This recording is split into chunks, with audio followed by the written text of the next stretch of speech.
Health Advocate discusses local healthcare issues and important topics about our healthcare system.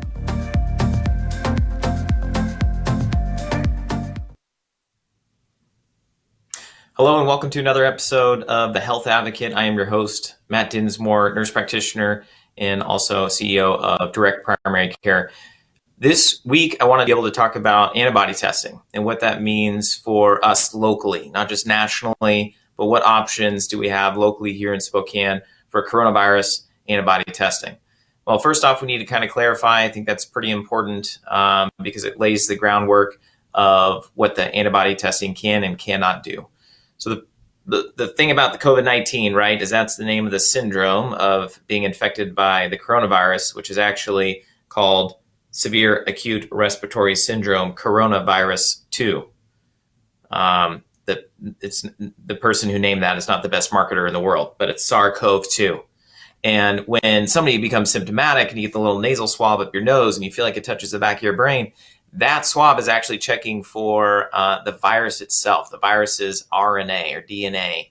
And the antibody testing is not checking for the virus, right? It's checking for the body's own immune response to potential exposure to the virus. So we're not checking the virus. We're seeing if there's been an immune response to the virus. And already now you can see that there may be some limitations if, let's say, the immune system doesn't respond like we think it should or may to a virus exposure. And therefore, we may test somebody who actually has had the virus and it still may be negative if the immune response hasn't been sufficient, right? When just generally speaking, when we're talking about antibodies, when exposed to a virus, the body will produce these IgA, IgM, IgG antibodies, right? And those antibodies IgA will peak in the very beginning, the first couple of days. IgM will last intermittently within a few days to weeks. And then IgG will last weeks to months, right? And so what we're finding with some of these testing is that in order to be the most sensitive test in detecting for the coronavirus is we need a mixture sometimes of those, right? But here's what we know about antibody testing. One is that, right, we can't do it right off if somebody becomes symptomatic because the antibodies may have not developed quick enough, right? The body's still responding, still developing the antibodies that we're looking for. And so to try to use it as a diagnostic tool is not appropriate at all. We only can use it at best to see if somebody has been exposed and infected to the coronavirus, right? It's not always the most sensitive or specific test. So sensitive means that if we're testing for a virus, that it is 100% of the time the test we use can be sensitive to be positive when we're checking that. And then there's specificity when we're looking at a test. And what that means is, yeah, it may be 100% sensitive, but is it specific to that virus and virus alone? So if we have a test that pops positive 100% of the time for the coronavirus, but it also pops positive if you've had mono and HIV or hepatitis A or B or C or the flu or whatever, then it's like, well, dang it, it's positive, but we really don't know if you've had the coronavirus. So it needs to be specific and sensitive. And these antibody testings, what we're finding, especially the ones that were coming out initially, didn't have the best sensitivity and specificity. Now that's changed, I think. We're having more data come out. We're refining some tests. And so the sensitivity and specificity is increasing to above 95%. Admittedly, the data is limited, and I'll talk about that in just a second. But at least we're having testing developing locally that actually, if it's positive, can mean that you probably were exposed and did have the coronavirus at one point. All right. So locally is offering that test. That's the question. Well, LabCorp at the end of April, I think yesterday actually, they officially launched the ability for practitioners now to be able to screen for the coronavirus antibody. And we're doing that. It's just a blood draw in a tube. We can spin it in a lab. Like, it's a very straightforward test. It's something any clinic that is drawing labs and spinning them down, they can draw this test and send it off to LabCorp to run. And they're saying they'll send the lab results back within 1 to 2 days. Now, I think they're being swamped with orders, so it might be a few more days than that. But the processing is not it's not a long process, right, in order to get those results back generally. So that's all good news. So LabCorp is doing it, Quest is doing it, and then Boston Heart is not local, but you can send off these tests to there. Now, into Boston, Massachusetts, I think they have several places, but that's kind of where their main testing center is. Now, there's a lot more tests, and you go to the FDA website and you can see who's doing antibody testing, and there's like 20 different places that are doing it. None of them are technically FDA approved because they've had to expedite the testing process in order to get something. I wouldn't be so scared about that per se, but when I look into the data of these different tests, I do think that Boston Heart has probably the best test out there and is most transparent with their pricing. So I believe they charge around $70 for each antibody test. And what we're finding, if you just take my word at it, is you want the IgM and IgG test. And that would be about $140 if you pay cash through Boston Heart. Their pricing is about that. LabCorp has still not gotten back to me on their pricing, and I don't know Quest pricing, but I do know they're offering the coronavirus test. Now, all of these clinics, or at least LabCorp and Boston Heart, that I'm aware of, is they think that insurance, if you have insurance, you have a good chance of your insurance paying for it, potentially, but there's no promises with that. So dive in at your own risk, I guess, and have your insurance, charge for that, or you can pay $140 in cash pay and just be done with it. So, Vinny, if you can throw up the graph, I kind of wanted to be able to discuss why it's important to do IgG and IgM testing. So you'll see there's two lines here in these antibody levels. The red line represents IgM, and then the IgG represents, or is the blue line. See, when exposed to the virus at day 0 on the bottom left, right, neither IgM or IgG, these antibodies, have built up or responded to a level that we would call it positive on a test, right? And then you'll see that classically anyway, the first IgM or the first antibody to be positive is going to be IgM. And then after that, again, depending on the body's immune response, the IgG will remain positive weeks to months, potentially years later, but then the IgM will eventually kind of fall off to 0, right? So there's this, and what we're seeing in some of these studies, in particular the LabCorp study, as they're testing patients who have known coronavirus, right? They're testing patients day 3, day 5, day 8, day 10, and they're checking for these antibodies, and they're finding that it's not always straightforward like this, but generally they'll see a peak in IgM, and then eventually the IgG will catch up, and then both will be positive on the test, right?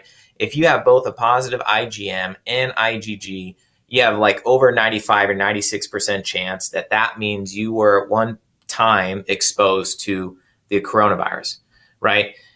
We are seeing that sometimes they will flip-flop early on. So you might have a positive IgM, but a negative IgG. It's still possible you're positive, or vice versa. You can have a negative IgM, positive IgG. Wait, did I just say that? Just reverse it, whatever I said last time. And it's still possible that you could be positive with that. All right, thanks, Vinny. You can take that down. So there have been some reports by the World Health Organization and some early studies out of Shanghai that basically there are some patients, that's the best data I could find, some, that's not a number or a percentage, are not producing any antibodies whatsoever. So you don't produce any antibodies, we do a test on you, it's negative, we say, oh, it turns out you never were exposed to the coronavirus, which may not be true, right? It's still possible you may actually have some immunity due to cellular memory. I'm not a virologist or an immunologist, but there are, for instance, with the hepatitis B vaccination, you can have no antibody to hepatitis B, but still keep your immunity by something we call cellular memory, right? That could be true with the coronavirus. We don't know because we don't have long-term data because it's only been about 17 weeks since this whole thing blew up, right? We just don't have that data. We don't know. And it's even possible you could be positive for IgG and IgM, have had the coronavirus. Heck, you could have been swabbed positive for the virus, RNA, in the nasal swab to your brain, saying, yep, you have it. You were in the hospital 30 days, right? Then you leave. It's still possible you could get the virus 6 weeks later, 3 months later, 1 year later. We don't know if the antibody indicates immunity. And we know that with some of the other coronaviruses, it doesn't always indicate immunity. It appears that those people remain immune for a few months, but not for a few years. Can we apply that to coronavirus? I don't know. Ask the best immunologists, epidemiologists, virologists out there to see what their best guess is. But we don't have any hard data really to drive us. That's all it is a best guess at this point. And so I think, and I feel this pressure even is like, hey, let's get some antibody testing done to see. And it's hard not to want to assume that if you've been exposed to the virus, that maybe you do have some immunity so you can safely go out into the community. That is possibly true, but it's also very possibly not. And to even achieve herd immunity, the threshold apparently is 70%. Now, like 70% of the population has to have been exposed to the coronavirus and actually keep immunity for herd immunity to take place, for the coronavirus to not continue to spread like wildfire. There is some data that's indicating, like out of New York, that the rates might be 55 times higher than what we thought it was, because about 50% of the people don't produce any symptoms whatsoever. And so you're looking at maybe 1/4, 1/5 of the population has had it, but that's what, 20%, if my math is right, immunity. So we're far away from having that quote unquote, that gold threshold of herd immunity. And there's even some cases where there's reactivation of the viruses out of some studies that came out of Shanghai. Now, a small percentage, like 2 to 5% of people actually had the coronavirus reactivated and developed symptoms and were positive again for the virus.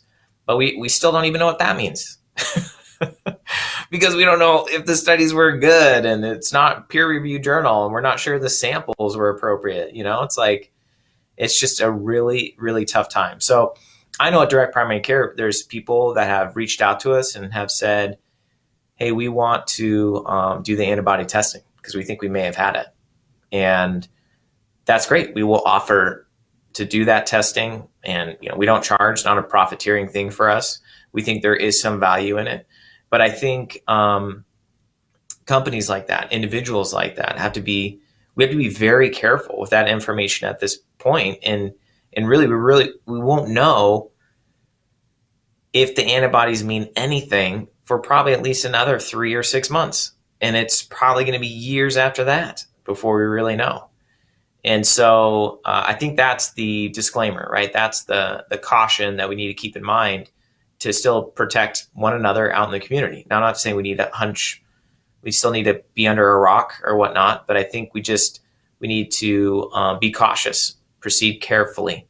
Battle readiness was the term that's been given us even with the antibody testing, to not say that this is going to be the gold standard. You have the antibody, you're guaranteed immune. Like, that's not the case. Look at the flu. I mean, admittedly, that virus changes a lot more than coronavirus typically, but that immunity wanes. But I'm not concerned, super scared that, oh my gosh, the coronavirus is reactivating. I mean, we see reactivation of mono at times, rarely, but we can see that. This isn't quite the same thing, but what is shingles but a reactivation of the varicella virus or chickenpox, right? It presents differently, but viruses can take advantage. So hopefully that's helpful. I would encourage you to talk to your practitioner if you want this to be done and really get some education. If you want some additional information or questions, please comment below in the post below. I'd be happy to answer those. Otherwise, please stay healthy. Just want to let you know that this show has been brought to you by the letter Y, the only letter with an identity crisis. Is it a vowel? Is it a consonant? No one knows.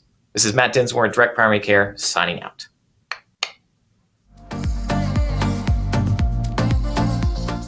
Thanks for watching. Ask the host a question, recommend a guest, or check out any of our other programs on Facebook, YouTube, Twitter, Apple Podcasts, Spotify, or SpokaneTalksMedia.com.